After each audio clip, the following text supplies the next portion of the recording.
We're still in the program, and of course, we now have two special guests who are linking with us from out there in Tokyo, Japan. Let me give them the honors to introduce themselves. Gentlemen. I'm Fredreck Ndlovu. I'm the chef initiative for Team Zimbabwe. And I'm Mudawarima, the Secretary General and CEO of the Zimbabwe Olympic Committee. Thank you.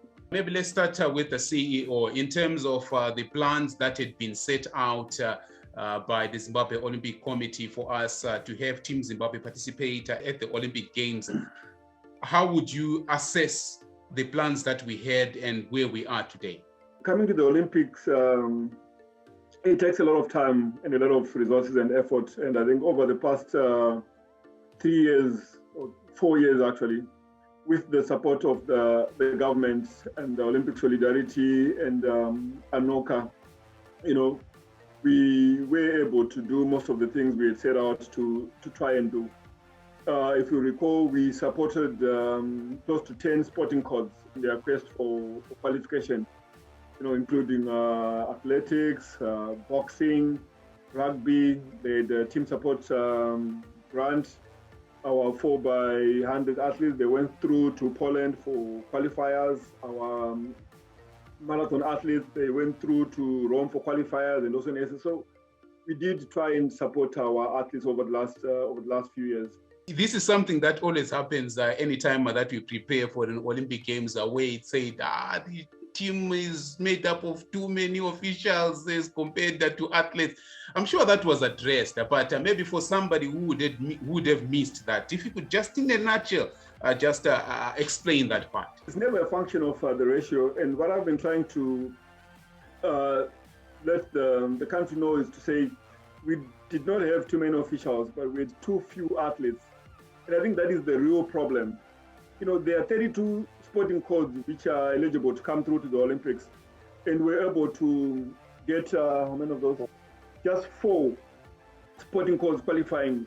So until the other 28 explain to the nation why they're not at the Olympics, then we shouldn't really be too worried about the number of officials. Because to come through, especially these games, because of the COVID protocols, it was even harder to get anyone to come through. There's specific requirements to say, if your team size is X, then you can have X number of officials. I'll give you an example. Swimming had 2 athletes, but they only allowed one official. Golf, we had 1 athlete, but it was allowed 2 officials, including the caddy and the team manager. And also where you have male and female athletes, the ratio then also changes. And the president and the Secretary General, we're not part of Team Zimbabwe in terms of calculating the number of delegates coming through. We are here at the invitation of the IOC.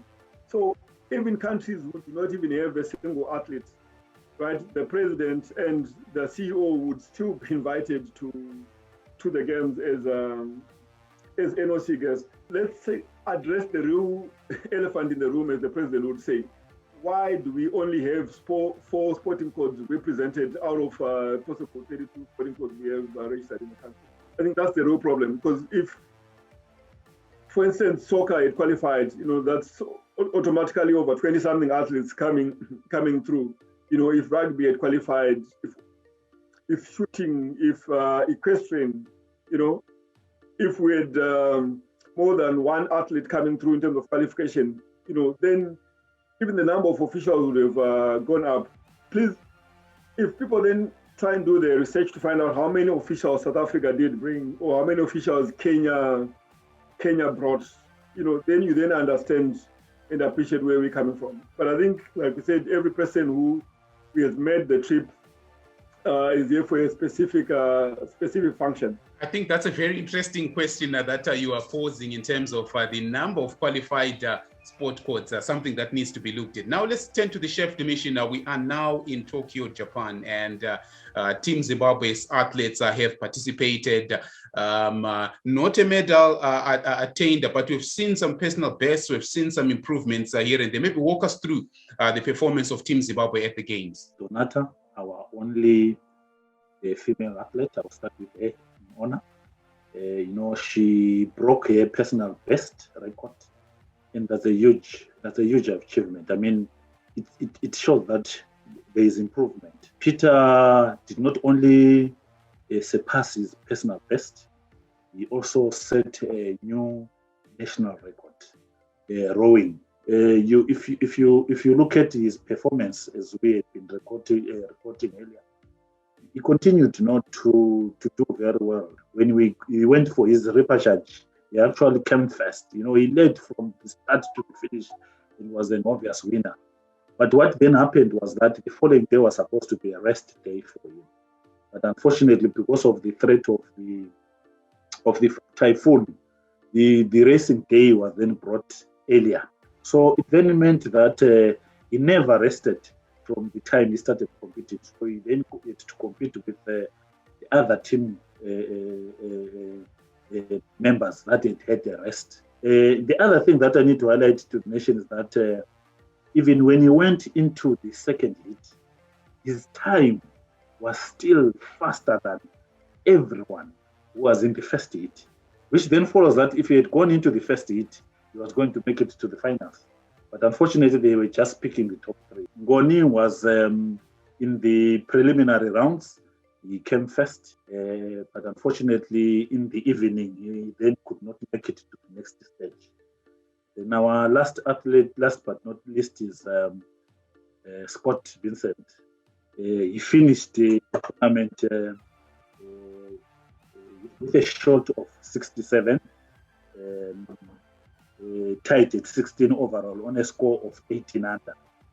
Overall, he finished 7 shots behind the gold medalist. He was 6 shots behind the silver medalist, and he was 4 shots shy of the gold of the bronze medal. As we round up, what would you say of Team Zimbabwe performance? In terms of what we set out to achieve and where we are today, and what we need to do going forward. These events, it's not something that you cannot predict. I mean, swimming, it's timed. Athletics, it's timed. Rowing, it's timed. As you come into these competitions, you'll be knowing very well, the Olympic record, the world record, your personal best, and the people that you are competing against. So we don't expect miracles, but what we expect from our athletes, especially like the young team that we brought, was exactly what they did. They beat, their personal best records. They even set new national records. And for me, we achieved. What then now needs to be done is for us to move to the next phase, where we then support these athletes financially, training. Let's look at, we don't have high performance centers in the country, but we do have, high performance centers from our neighbors and within the region and internationally. So those are the issues that we should now be focusing on.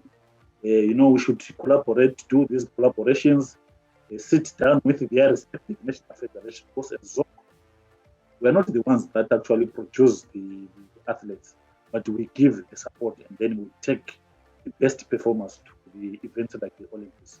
So we now need to sit down with the respective national federations and see how best we can build from this excellent performance that we get from our young athletes. 2024 with the next games. What's the plan now? Having experienced what we experienced, know that the COVID pandemic wreaked havoc in terms of preparations of a number of athletes, but it's something that affected the world over, although one can also argue and say that developed countries may be headed better in terms of resources and getting back to action as compared to those that are from the developing nations. What lessons do we draw as we go to 2024, this time around with a desire to have more sport codes qualifying to the games? Take the plea to all athletes and all national federations to heed the call by the government and the SRC for our athletes to be vaccinated, because we need to try and create a very safe and secure environment where sport can operate. But I think without that safe environment, then sport doesn't sport doesn't happen. So the plea is to all athletes and to all Zimbabweans at large to get vaccinated. Once that is done, it will be a lot easier for the authorities to grant us access to train, to travel, to international competitions. So we have a 3-year cycle as opposed to the usual 4-year cycle, which means we've already lost a year, between Tokyo 2020, which was in 2021, and Paris 2024. And like the CDM said, we also rely on the national federations, to come through with their plans to say, guys, this is what we have in place for qualification for Tokyo, for Paris 2024. And as the NOC, we then see how best we can support the athletes. But without proper plans, without funding, because be in direct contact with the athletes here as well, they're basically telling us what level of support they expect.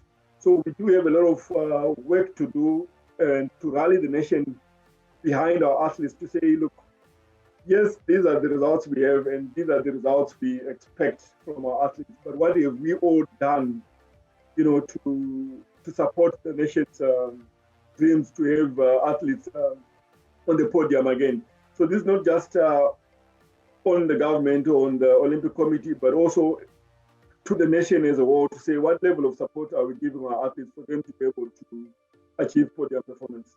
Gentlemen, thank you so much for your time and shedding some light to us in terms of how Team Zimbabwe fared at the Olympic Games. I must say they're different, but it's still the Olympics and the Olympic spirit still resides at the Games. Thank you so much, gentlemen, for your time. Maybe before we close, I just want to add on to what we see people say.